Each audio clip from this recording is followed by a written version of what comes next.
Hi, hello. Uh, yeah, this is probably the first time. This is gonna be the first time we talk to each other.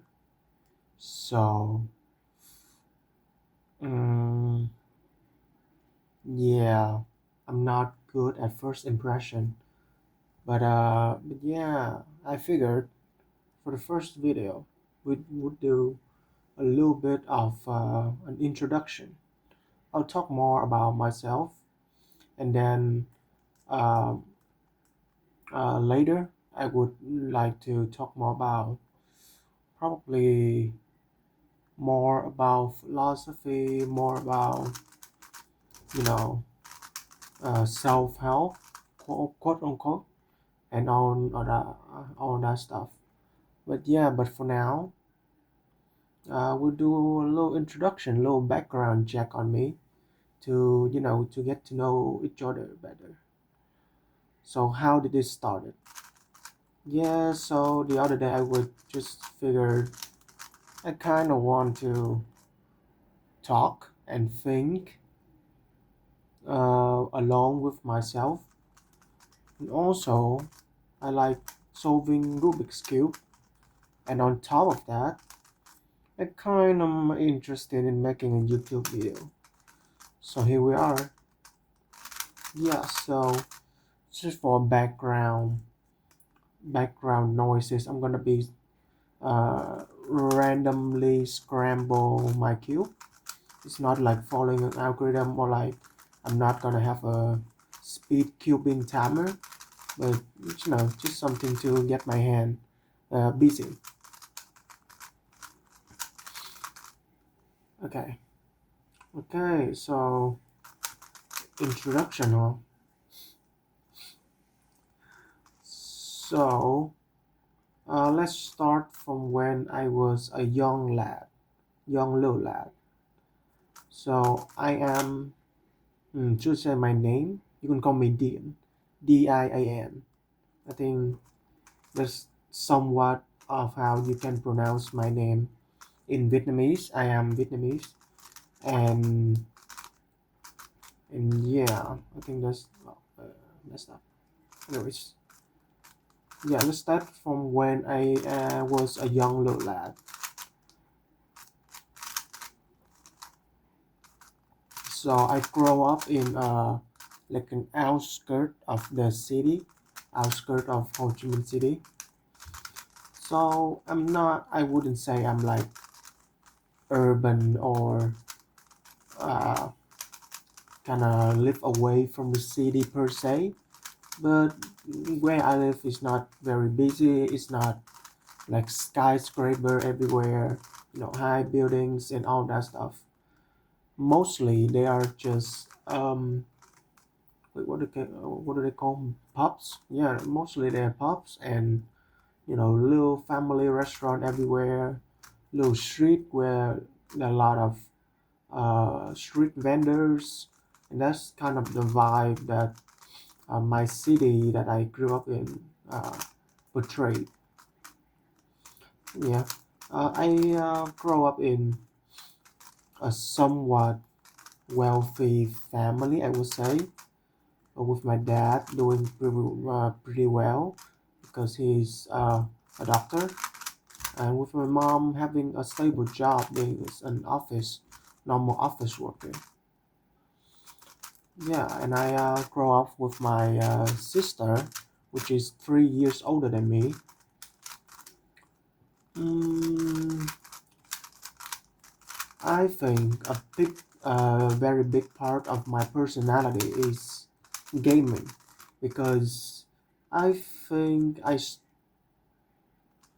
had a computer when I was, how old was I? Pretty early, I would say, around like, mm, did I have it in kindergarten?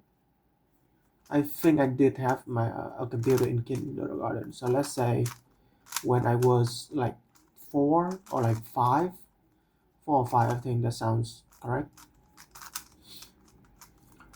So that was uh 4, 5. I was born in 2004, so that was like 2007. I mean 8, 2008, 2009. So I don't like the internet was, I think, was popular in other countries at that time, but uh, not so much in Vietnam. Yeah, not so much here. So all I had was, yeah, a big computer, like one of those large, big computer that take off on the desk space, like a box. Yeah, well, I had one of those, and I could play online games on a Vietnamese game website. I think like it's just like Newgrounds, but Vietnamese. Yeah, so I spent my childhood, running around with my neighbors, and then inviting them back in to play. I remember there's this game. There is this fighting game that is Dragon Ball theme. And yeah, we would love to play those, and also Bomberman. We love playing those. Yeah, so fast forward until another big part of my personality happens is when I started playing Dota 2. I started playing Dota 2. I probably was seventh grade or like eighth grade or something. No, no, earlier. I think I started playing Dota 2 on sixth grade actually. Yeah. Yeah. I started playing and I keep playing, and I would say I got a little addicted. Okay. Yeah. So I uh, grinded Dota 2 for my whole it's called high school. Well, it's secondary school, but yeah, my whole secondary school. I spent playing a lot of Dota 2, and I think my peak rank was I don't remember, ancient. I remember there was ancient, and I got to that. Not so much divine, but yeah. Yeah, I play a lot of video games, but fast forward, where do I go? I would say eighth grade. Uh, mm, yeah, so excuse me for not being the best storyteller ever. Yeah. Um, eighth grade. I remember my mom pushing me to play sport.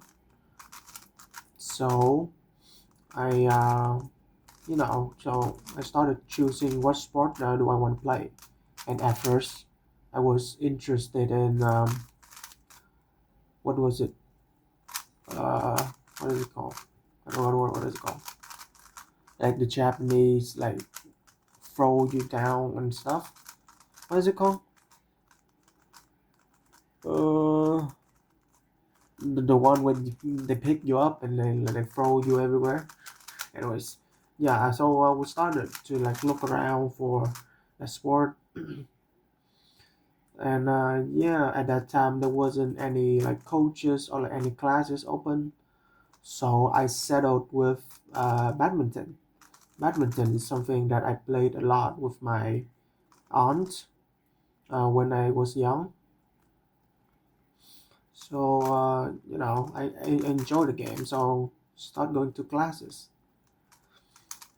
and go to classes. I did. I would say the same way that I got addicted to Dota 2.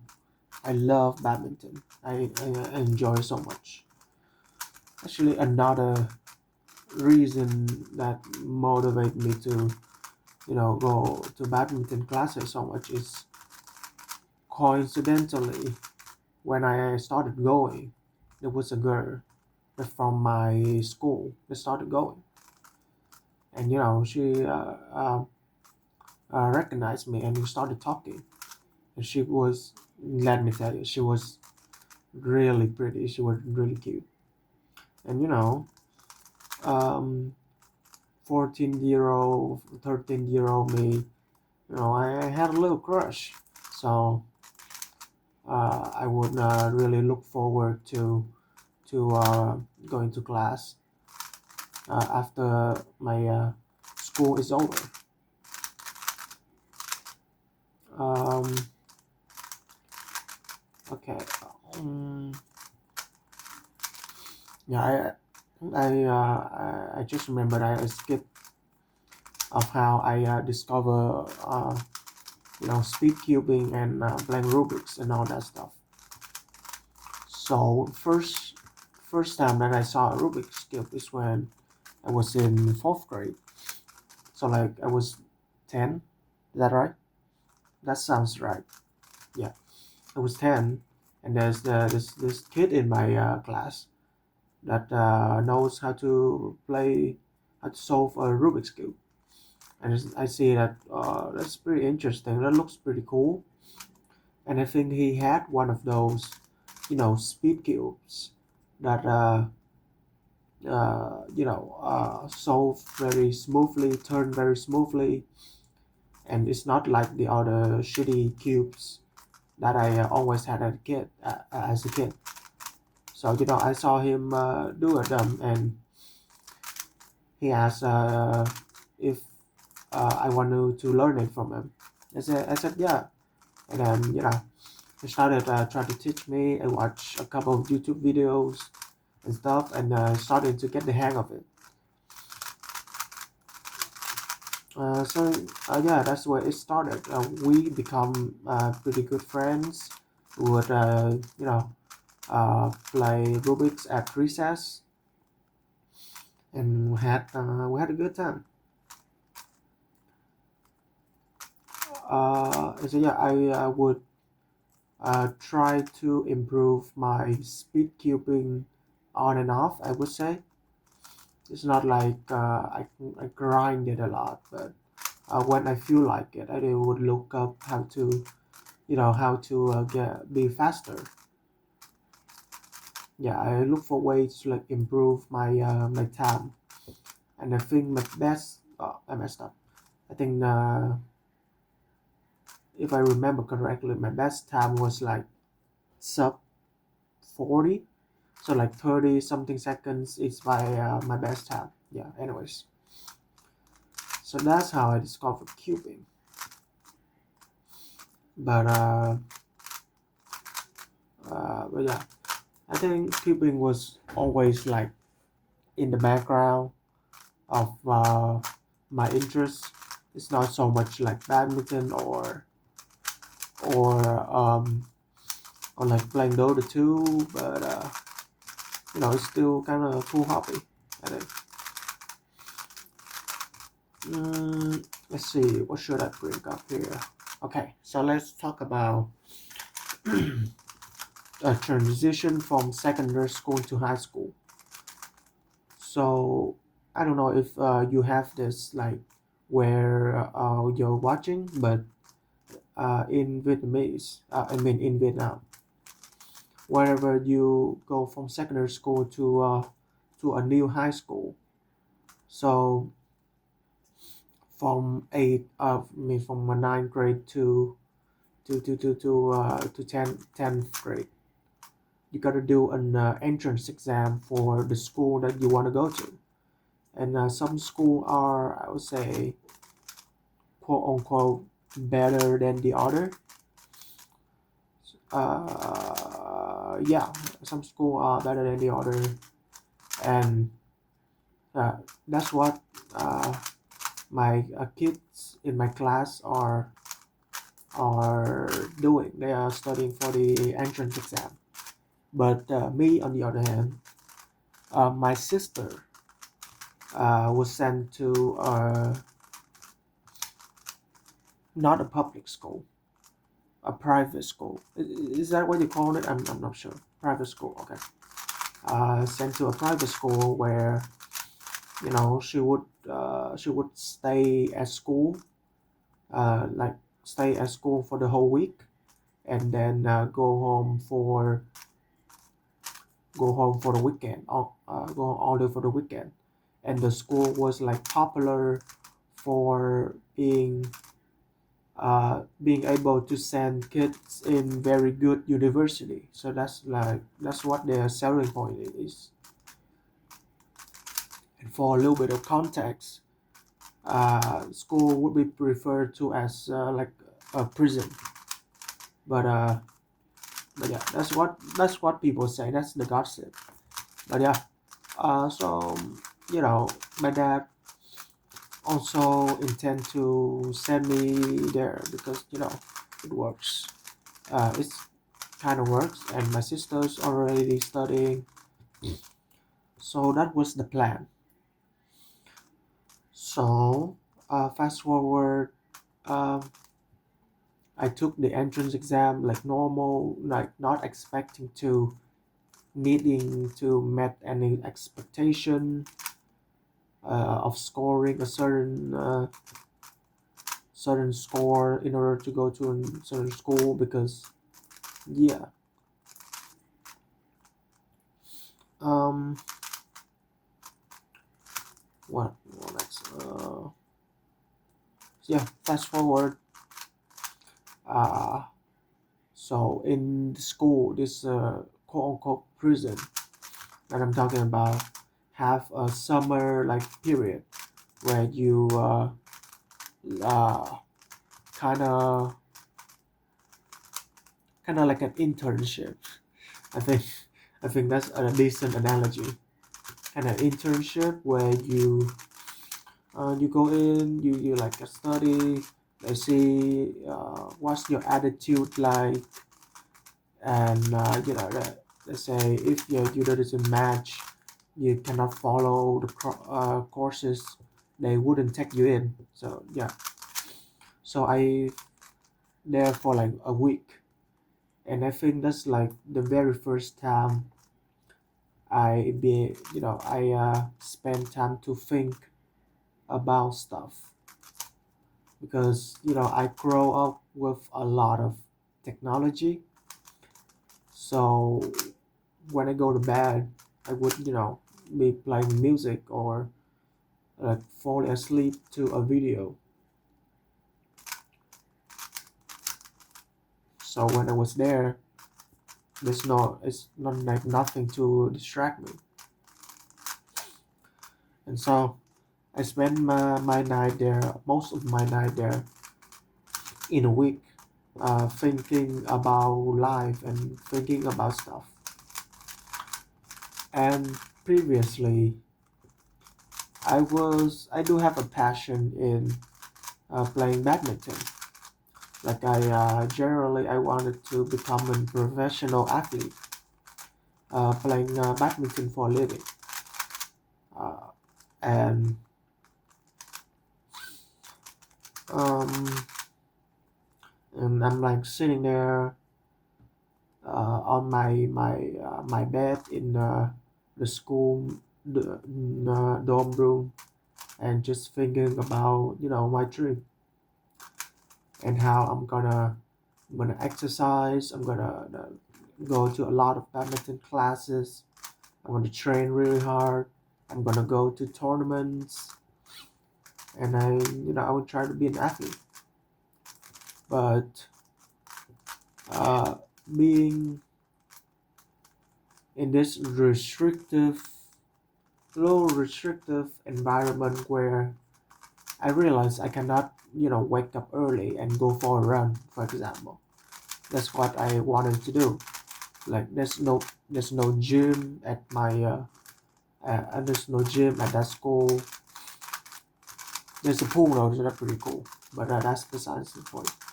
Yeah. So I realized I was pretty restrictive in my exercise routine. So I made an executive decision uh, to not go to the school. And, I came back that week. I came back home and told my dad that I doesn't want to do this. I have my passion where else. I remember saying I don't mind the environment.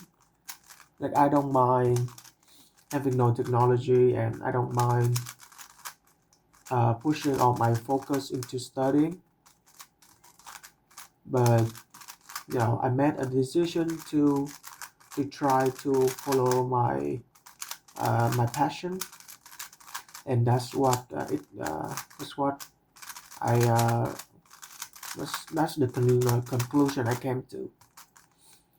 Yeah, I told my dad at first. He's like, I remember he was like, yeah, you probably doesn't you're not used to the environment yet. And I think I remember him saying that like I was weak or something. Like, okay, I don't want to say this very early because I would love to see your perspective on this. And of course I am biased, but I would say it's time and time again, the different time. Actually, yeah, let's save it for another time where I talk specifically about my dad.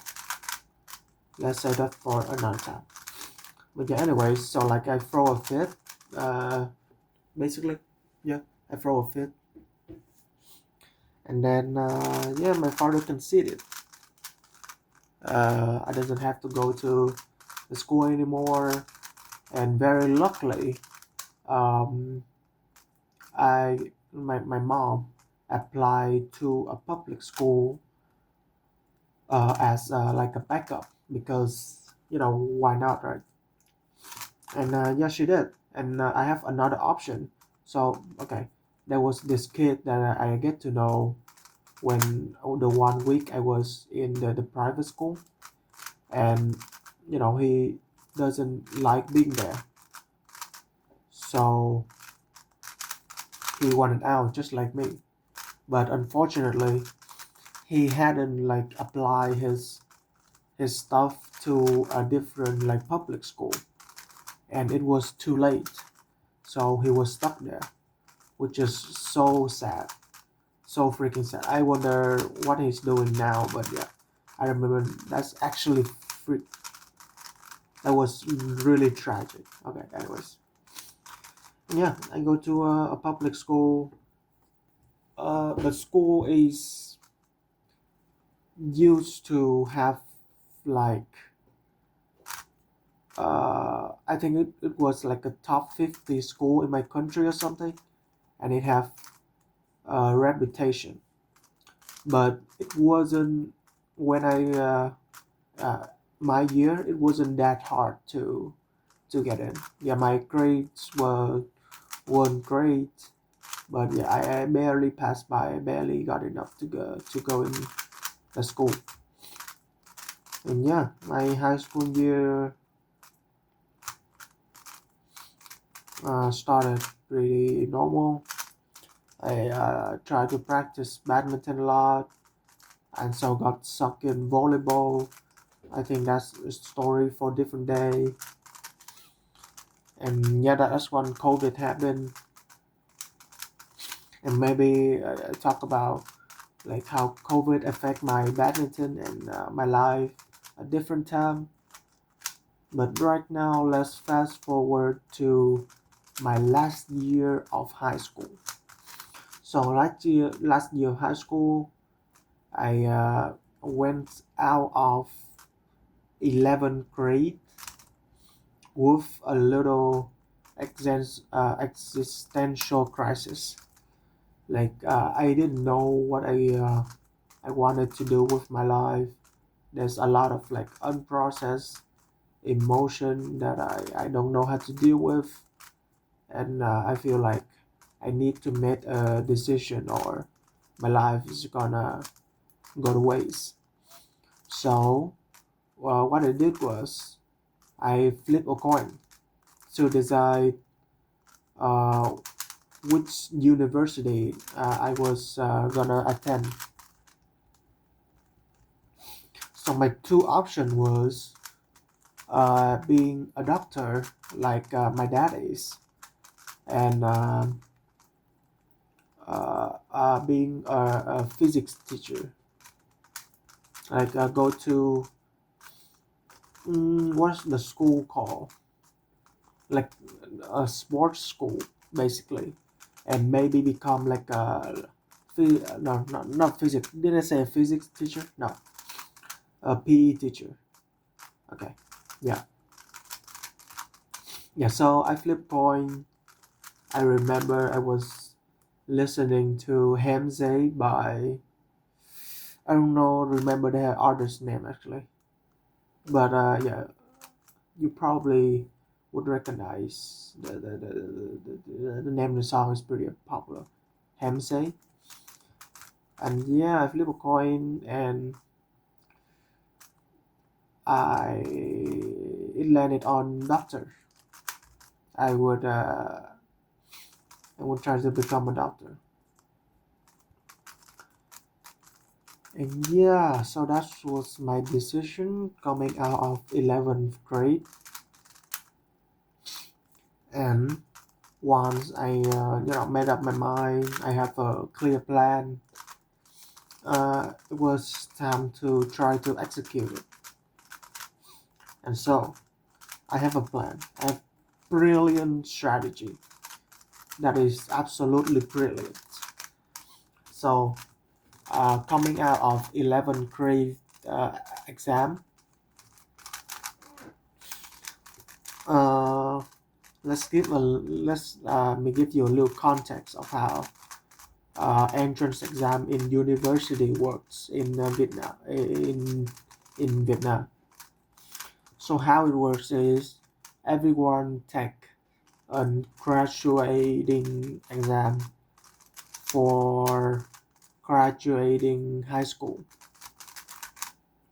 and on those exams, they will take your grades from that exam to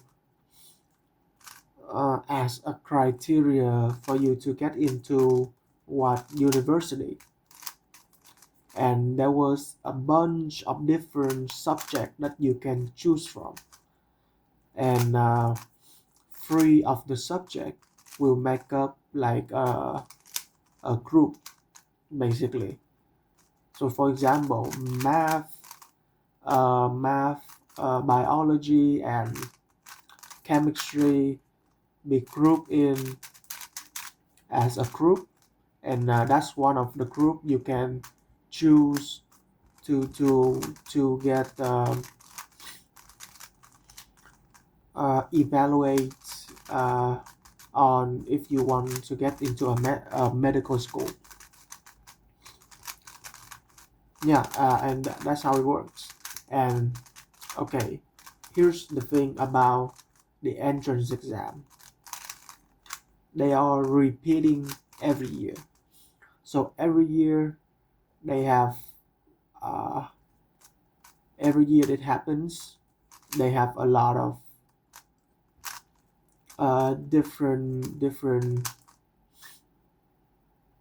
different questions, but every year I would have a similar format.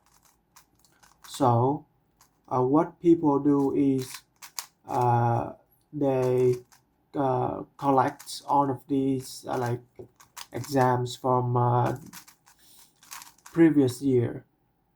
Uh, yeah, they collect on those exams from previous year, and basically just like it's like metagaming. Then doesn't really learn the subject. It's not like whoever the smartest, the most understanding of this subject will create a high score. But I realized that the strategies was to do a lot of these exam format that matches whatever the entrance exam will be.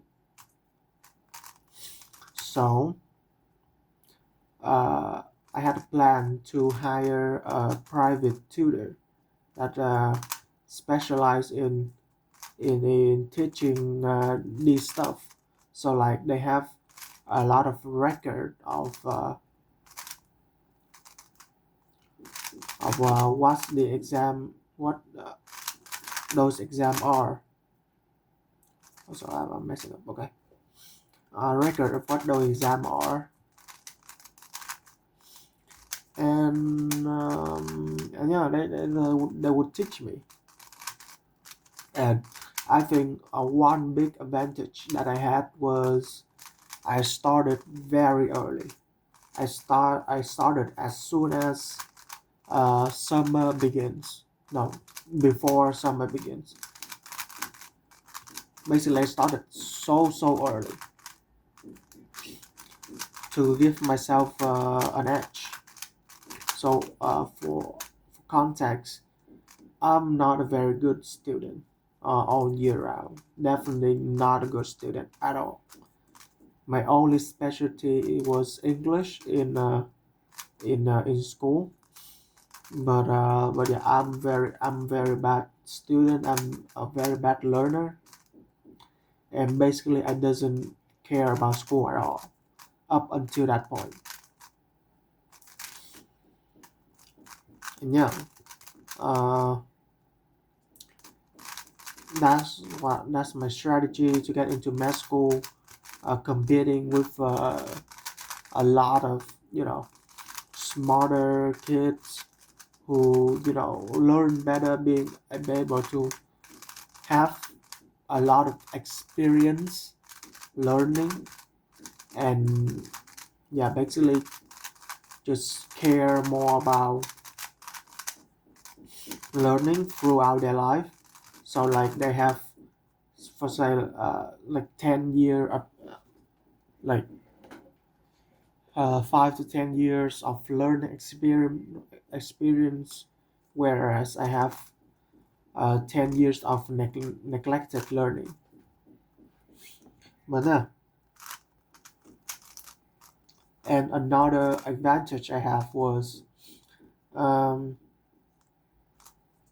so for the med school that I applied in, I realized that they have this like an English program where if you have IELTS, which is like an English test um, that people usually take, like if you have this degree, is it called a degree or a certificate? I don't know. Like if you have and then your score for the entrance exam will be lower, like your criteria will lower, so it will be a lot easier to get into med school. And yeah, that's what I did. uh, and yeah, with 1.5 year of planning, I got into med school. I barely got into med school, and that gets us where I am now. I've been studying at that school for 3 years now. I'm going into sorry, I'm going into my fourth year. Yeah, I'm going to into my fourth year, and yeah, and I forgot to mention one big part of my personality: League of Legends. I started playing League of Legends when I was at, at 10th grade. So when I get into high school,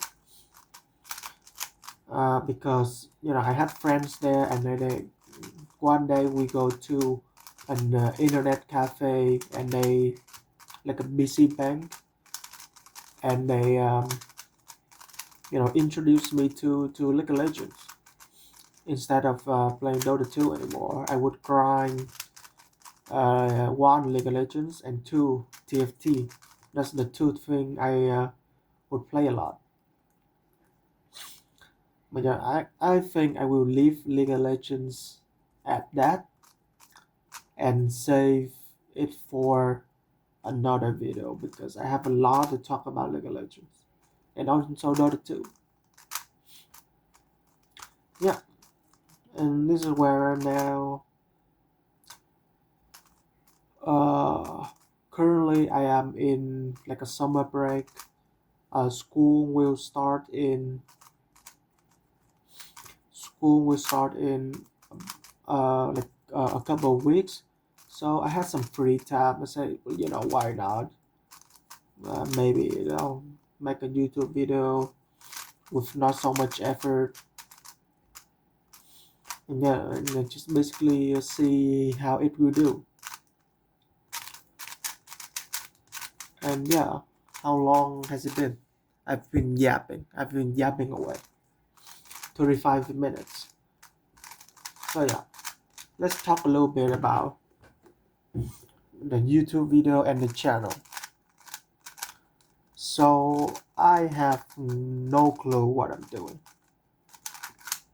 Let's just put it at that. I have no clue what I'm doing. I doesn't know how to edit. Like I doesn't know how to title, how to thumbnail. Basically, I had this idea and just go with it. But if if you're like an avid YouTube watcher, or like if you're like in experience in this thing from a consumer perspective, please let me know. Please let me know what is wrong with my video here, and see and tell me what should I improve on. Like I would say, there's so much thing that I could improve on in these videos, but I'm not very experienced. I don't know how to a lot. I don't know which part of this should I be focusing on. Um, so yeah, I figured uh, if you like this thing enough to care to give me a little feedback, point me towards some direction, and I will try my best to improve it to your liking at least. So like I do recognize that everyone have their own preference, but I would say instead of capturing the attention of 10 of 1,000 people, I would try to you know uh, keep the attention of those who care enough to like leave a comment and help me get a feedback. Yeah, I much prefer that kind of dynamic, and yeah, basically that's I think that's all I want to say about this channel. And also about the length of the video, by the way. So I'm not sure how long this should be, or like what I should be talking about. Uh, every now and then I would, get a topic, thought of something that I want to talk about, but I am also interested in talking about what you want to hear. Yeah, I think that's it. I think that's it I want to say. And now, how do I do an outro? I have no idea. Well, I think usually they say goodbye, right? Yeah, so let's say goodbye and see you next time.